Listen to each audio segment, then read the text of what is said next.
What's up, everybody? So finally, I get to see the film You Cannot Kill David Arquette. Film, documentary, whatever, but You Cannot Kill David Arquette, because originally this was going to be screened at South by Southwest, but the pandemic had other plans, and finally being able to watch it now.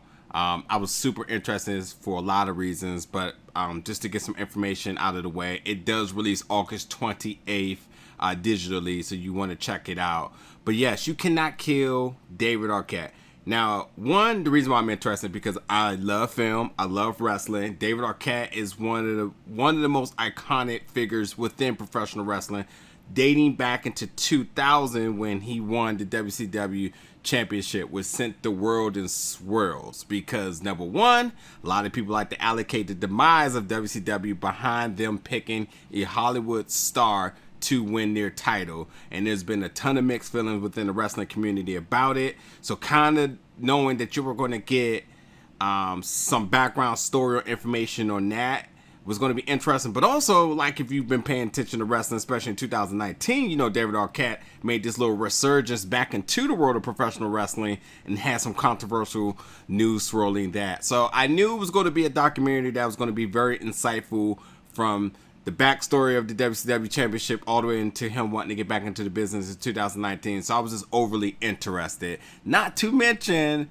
it also highlighted and showcased his training journey, which I got to see some of my friends on the screen. So that's always really, really cool. So, you know, shout out to the good people out in Richmond who in this one segment that got to train David Arquette, shall I say, which was really in his road to redemption here. But this documentary, so I'm gonna get a few things out the way really quick before I talk about the film. Number one, Dark Side of the Ring, which was on Vice. We know that's been a documentary style series, which has really been tapping behind the curtains on a lot of wrestling things, into some really deep, dark secrets and stories within professional wrestling, which they did a tremendous job.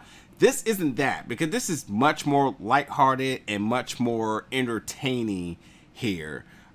Because with professional wrestling, especially right now, you know, fans wants to know the secrets of the backstory and all that other good stuff, like the really specifics to things. And that's not this. This is truly a story of redemption to a Hollywood star who went and loved wrestling, who didn't have no experience, who didn't know anything about the world of professional wrestling, which we see his journey all the way into the point of him being able to even call a match, to him getting proper training, to him learning the business and being respected in the business. So it's not that style of a documentary. And with that being said, too, there's some really well documentaries done recently in all genres, and this documentary is really raw, which I also appreciated, because I think it also is synonymous with David Arquette himself as the person who went through some troubling times, who kind of did get polished eventually at the end into becoming a better person, because David Arquette had a lot of things that happened with him. But so I'm definitely going to go over some of my notes about this and some things that really stuck out to me. Like, number one, the first thing, if you're not familiar again, WCW, one of the biggest wrestling companies back in the early 1990s to 2000s, obviously a big competitor to WWF, WWE. And as far as the Monday Night Wars, is always who's going to bring it a better rating, et cetera, et cetera, et cetera. Well, David Arquette was promoting his movie Ready to Rumble, and so they thought it was a good idea to bring him in to promote it. But not even just that, let him get into the ring and then letting him win, which is like forbidden in the wrestling world, because you don't let people who don't know the business get behind the curtains and basically break the business secret. So him being in the ring was already a mistake, but him winning the belt was like forbidden. And so that really, really hurt a lot of integrity within that business. Ultimately, the demise of it at some point, that's another story. But while that's also happening too, you know, David Arquette was in good company as far as his tier of acting. I mean, he was on a Vanity Fair cover with Leonardo DiCaprio, Matthew McConaughey, and Will Smith. So that showed a lot of promise, where all of them went to go on and be big time Hollywood star. But he went and took the movie Scream, which ultimately was set him as a cast type, as like a goofball. So he was only getting casted for those type of roles. And then the wrestling thing obviously didn't help at all. And it really did hurt him, because all he ever wanted to do was just be a person that can just be in the ring. He was a childhood wrestling fan, so he just wanted to just be a part of that world.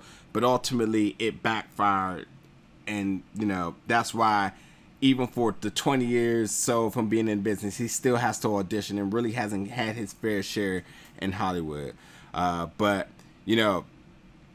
so you get to see how Hollywood treated him on that note, how they treated him like a joke and so on. But then he went down the swirling path of alcoholism, and he was just a functional alcoholic, and he gained a lot of weight. He was just having tons of just really humiliating scenes out in public. So he struggled with that, with his family, and just with his public image and so on. But in order for him to really bring himself together, he used wrestling as almost as a vice. So he went and got training. Again, he went to Richmond, Virginia to get trained. He went down to the streets of Mexico, down in Tijuana, which is one of the hardest wrestling scenes out there, and really got that vast knowledge of the luchador style, which is like, really, really sacred. And for him to be a part of that was just truly special. He dealt with having health issues too as well. He had a heart attack and along with alcoholism, but he pulled it all together. He got the good training. He got himself in good weight. He lost weight, good shape, and lost weight. And then he learned the craft of professional wrestling. He learned how to work a match. And sure, he had his blunders, but he kept working and working and working, and he got himself together. And although his family wasn't totally impressed by his decisions, his family stuck by his side, especially his wife. But, he actually got into the ring with some of the best in the business. Timothy Thatcher, Jerry the King Lawler, RJ City, and King Kennedy, Mr. Kennedy. And then, there's wrestling, and then there is Nick Gage, who is the king of the death match. And yes, he got into a death match with Nick Gage, which I'll never forget hearing about that match happening. Seeing the videos of it. It's on YouTube as well if you want to actually look at that match, because that match was a death match at GCW at LA Confidential, which is really one of the scariest moments within professional wrestling, because death matches, if you don't know what it is exactly what you think it is. It is all goes, weapons and everything, tons of blood, barbed wire, fluorescent lights, all that other good stuff. And yes, David Arquette had to be rushed to the hospital because of an injury he had for the night. And also, he was rushed to the hospital room by his best friend, and to the late great Luke Perry, which was just a really special moment of seeing them together in that.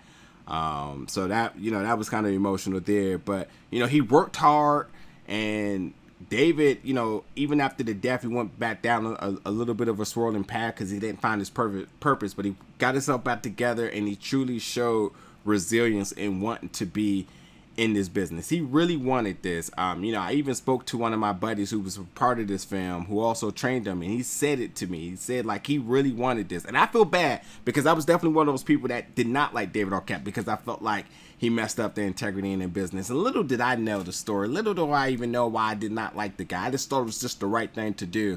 But he truly wanted this. And much like DDP says in this, if somebody offered you a chance to win the championship, would you say no? And that's what happened.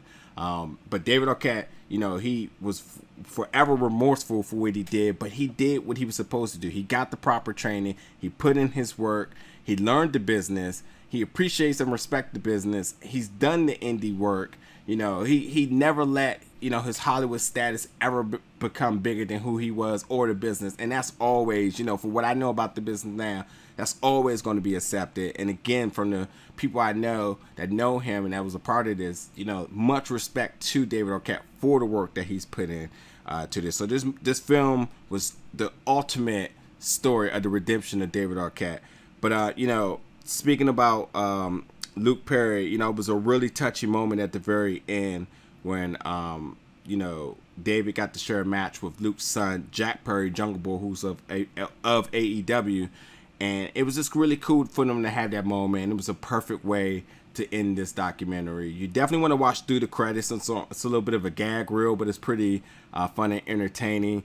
Even David Arquette, he was ranked in the Real Renown PWI 500 of 2019, being one of the best of 500 wrestlers in all of professional wrestling, which is a really, really big accolades that everybody works hard for. So while a lot of the people felt like he was just given an opportunity back in 2000, almost 20 years later, he put in the work and got ranked in the top 500 of all wrestlers in around the world. So you got to give your hats off to the guy. He really put in the work. Again, he dealt with sobriety, his own demons, and brought himself together, got in good shape, did the work, became a better talent, a better person, learning how to call a match, work with people, and like you even see how much more polish he got throughout the duration of this film. But yes, you definitely want to check this out, especially if you're a wrestling fan, a David Arquette fan, or just a good old, like a good documentary and a good story told about somebody becoming their better self. You Cannot Kill David Arquette is a great film to watch. So after you check it out, definitely come back in the comments, let me know. And until then, I catch you soon.